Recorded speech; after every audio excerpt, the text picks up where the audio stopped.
رب السماوات والأرض وما بينهما العزيز الغفار وأشهد أن محمدا عبده ورسوله المصطفى المختار وصلى الله عليه وعلى آله وصحبه الأطهار الأخيار أما بعد.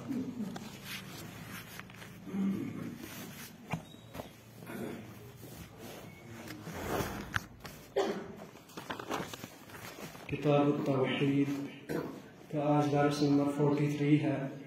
اس سے پہلے 42 دروس ہو چکے ہیں. آج ہمیں نیا باب ہے, نیا چیپٹر, باب ما جاء فی الکہان ونحوہم.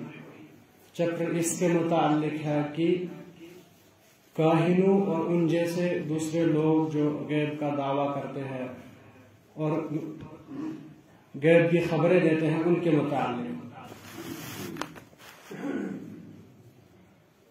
مؤلف رحمہ اللہ نے اس میں بھی بہت سارے احادیث لائی ہیں. اس سے پہلے جو ہمارے ابواب گزرے, اس سے پہلے کا جو باب تھا وہ تھا جادو کے بارے میں, اور ہم نے پڑھا تھا جادو اور اس کی قسموں کے بارے میں. انشاءاللہ اس کے بعد والا جو باب ہے وہ اس کے علاج کے متعلق بھی ہوگا, لیکن آج ہمیں جو ہے یہ کاہنوں اور ان جیسے دوسرے لوگوں کے متعلق ہے. پہلی حدیث مؤلف رحمہ اللہ نے اس کتاب میں لائی ہے, بیان کرتے ہیں رواہ مسلم, امام مسلم روایت کرتے ہیں, ان بعض ازواج النبی صلی اللہ علیہ وسلم, رسول علیہ السلام کی ازواج مطہرات میں سے کوئی زوجہ بیان کرتی ہے. بعض روایت میں وہ حفصہ ہے رضی اللہ عنہا. عن النبی کہ نبی علیہ السلام نے بیان فرمایا, قال من اتا عرافا, جو کسی عراف کے پاس آئے. آگے مؤلف نے عراف کی تعریف خود ہی کی. کاہن کے لیے عام فرض بیان کیا جاتا ہے, کاہن ہوتا ہے ہر وہ آدمی الذی یخبر عن المغیبات, جو غیب کی خبریں دے, اور عراف وہ آدمی جو کچھ ایسے امور اور ایسی عادات کو اپنائے جن کے ذریعے سے وہ پاسٹ کے بارے میں, یعنی کسی چوری کی ہوئی چیز کے متعلق خبر دیتا ہے, یا چوری کی ہوئی چیز کہاں پر ہے اس کے متعلق خبر دیتا ہے. وہ دونوں کا معنی ایک ہی ہے. عراف میں کاہن بھی آتا ہے.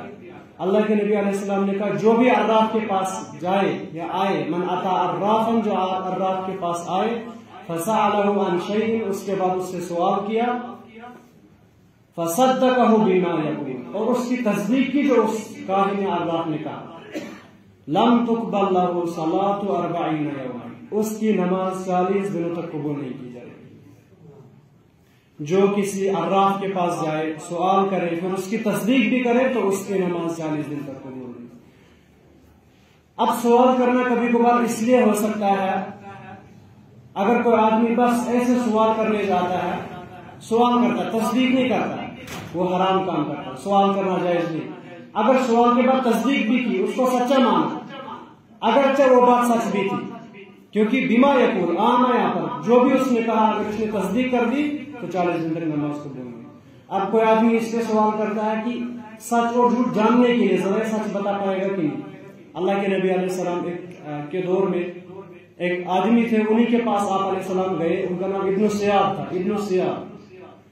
تو رسول علیہ السلام نے صحابہ کو کہا میرے دل میں سورۃ دخان ہے, سورۃ الدخان. تو پھر اس کے پاس گئے, ان سے کہا بتاؤ, میں نے آپ کے لیے اپنے دل میں کوئی چیز چھپا کے رکھی ہے, آپ بتاؤ وہ کیا ہے. تو اس نے کہا دکھ ہے. میں نے تھوڑا قریب ہو گیا, وہ اس نے سچ بھی بتا دیا. لیکن اللہ کے نبی علیہ السلام نے کہا اخسا عدو اللہ, آپ اللہ کے دشمن ہیں, آپ اس چیز سے زیادہ نہیں جا سکتے جو آپ کی کر دیا. اب تو اللہ نے آپ کو اس کا علم دیا. لیکن اس سے معلوم ہوا اگر کبھی کبھار کاہن سچی بات بھی بتا دے, لیکن پھر بھی اس کی تصدیق نہیں کرنی. کیوں؟ کیونکہ جو غیب کی خبریں دیتا ہے وہ آسمان سے شیطانوں کی چرائی ہوئی خبریں ہیں جن کے متعلق وہ خبر دیتا ہے. اور علم غیب اللہ تعالیٰ کا حق ہے. غیب کا دعویٰ کرنے والا اللہ تعالیٰ کے علم میں ہاتھ ڈالتا ہے. اس لیے جو بھی کاہن بنتا ہے, کاہن کے پاس جاتا ہے, یہ توحید کے منافی ہے. وہ شخص بالکل موحد نہیں ہو سکتا. جو کاہن کے پاس جائے, اپنے چوری کے مال کے متعلق سوال کرے, اپنے مستقبل کے بارے میں سوال کرے, اپنے یعنی جابس کے بارے میں سوال کرے, فیوچر کے بارے میں سوال کرے, تو یہ بالکل حرام ہے. یا پھر کوئی سوال کرنے جائے گا اس لیے تاکہ میں اس کو ہراؤں, لوگوں کو اس کا جھوٹ دکھاؤں, تو یہ جائز ہے. یہ کبھی کبھار واجب ہے تاکہ ہم لوگوں کے سامنے اس کا جھوٹ لائے کہ یہ جھوٹ بولتا ہے.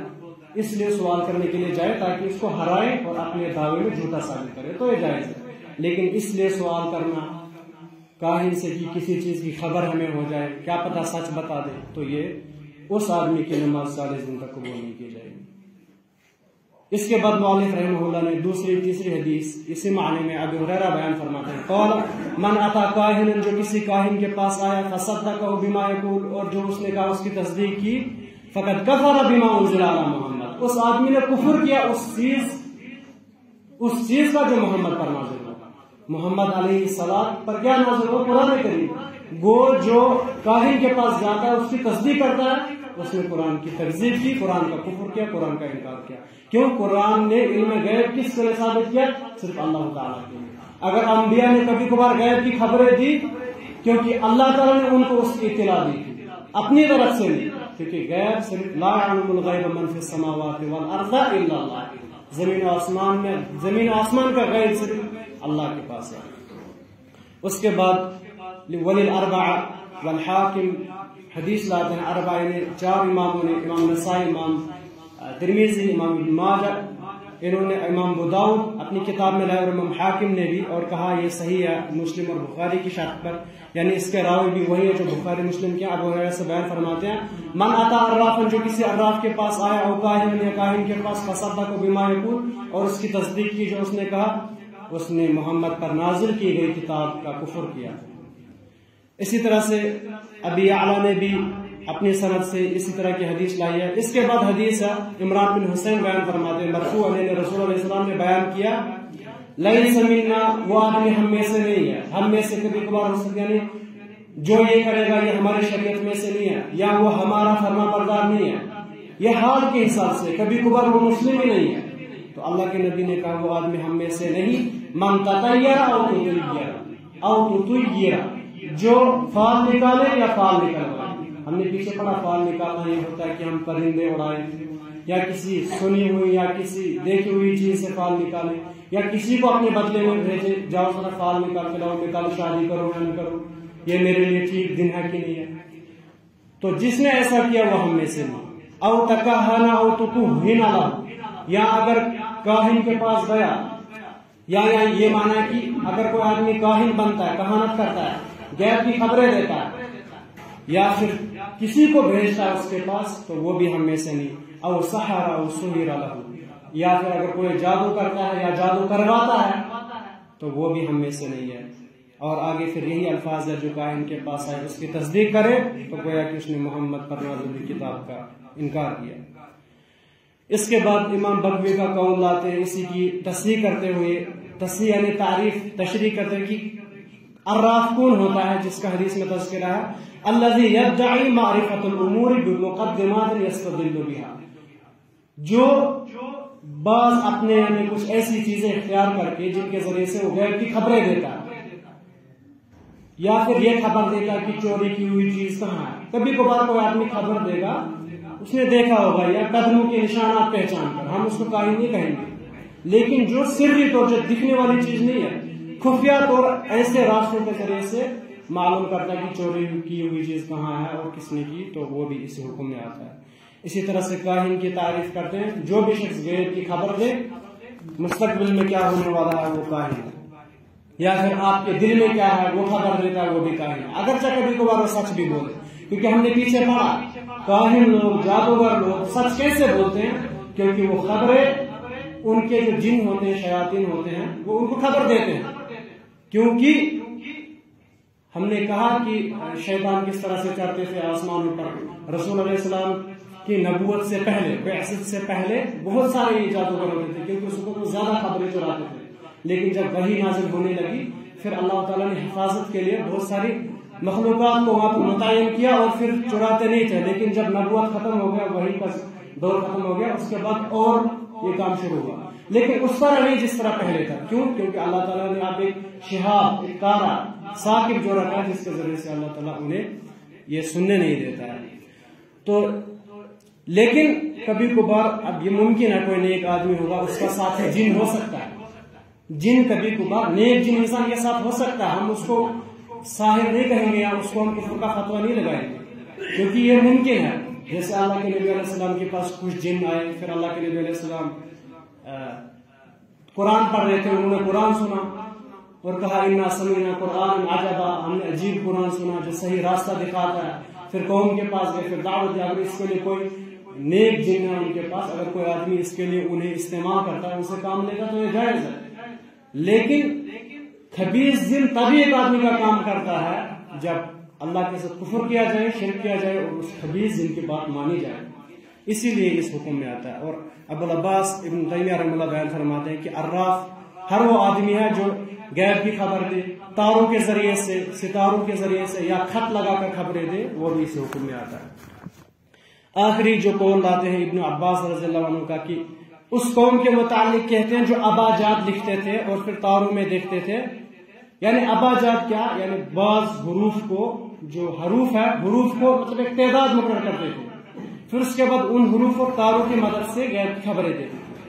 یعنی اباجات حروف مطلب یہ ہے کہ جیسے میں آپ کو سمجھاؤں کہ جیسے الف کا نمبر 1، تا کا نمبر 3، اسی طرح سے وہ انہوں نے کچھ حروف رکھے تھے. انہی حروف صف یا اسی طرح سے گز، اسی طرح کے حروف ان کو، جیسے عام کا سمجھنے کے لیے آپ مان لو 786. یہ کس کا نمبر ہے؟ یہ جو کہتے ہیں کہ بسم اللہ کا نمبر ہے، جبکہ یہی اباجات کے حکم ہے. اس طرح کے حروف سے وہ متعین کرتے تھے اور پھر تاروں کے ذریعے سے غیب کی خبریں دیتے تھے. تو یہ بالکل حرام ہے.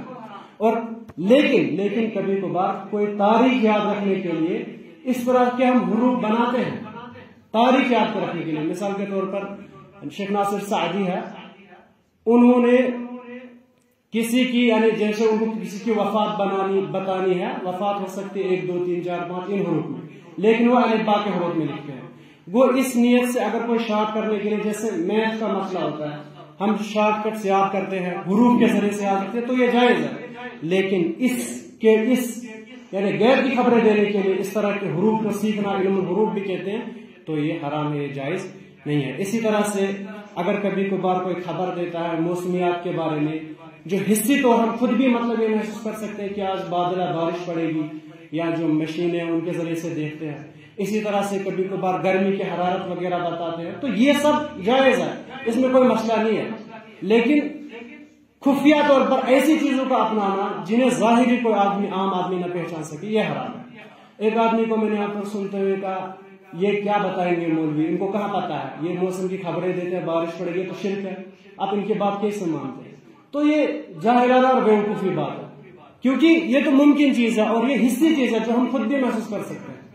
لیکن غیب کی خبریں دینا یہ کسی کا حق نہیں ہے. اور جو بھی اس چیز کا دعویٰ کرتا ہے اور پھر کہتا میں ولی ہوں، تو وہ آدمی اللہ کا ولی نہیں بلکہ شیطان کا ولی ہے. کیونکہ جو آدمی ولی ہوگا وہ کبھی بھی اس چیز کی خبر نہیں دے گا کہ میں غیب جانتا ہوں، اور وہ تو اللہ کے سامنے یہ کہہ رہا ہوتا ہے کہ گناہ کار ہوں. ولی تو کبھی لوگوں کو نہیں کہے گا میں ولی ہوں، یہ وہی آدمی کہے گا لوگوں کو میں ولی ہوں، میرے پاس آؤ میں خبریں دوں گا. وہ شیطان ہو سکتا ہے، ولی نہیں ہو سکتا ہے. اللہ تعالیٰ ہمیں اس طرح کی شرکیات اور بدعات سے بچائے. اقول قولی ھذا استغفر اللہ لی ولکم ولسائر المسلمین.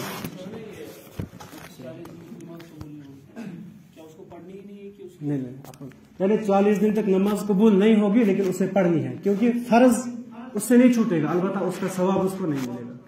کیونکہ نماز ایک تو فرض ہے، دوسرا ثواب بھی ملتا ہے. فرض تو اسے ادا کرنا ہے مگر اسے اس کا ثواب نہیں ملے گا.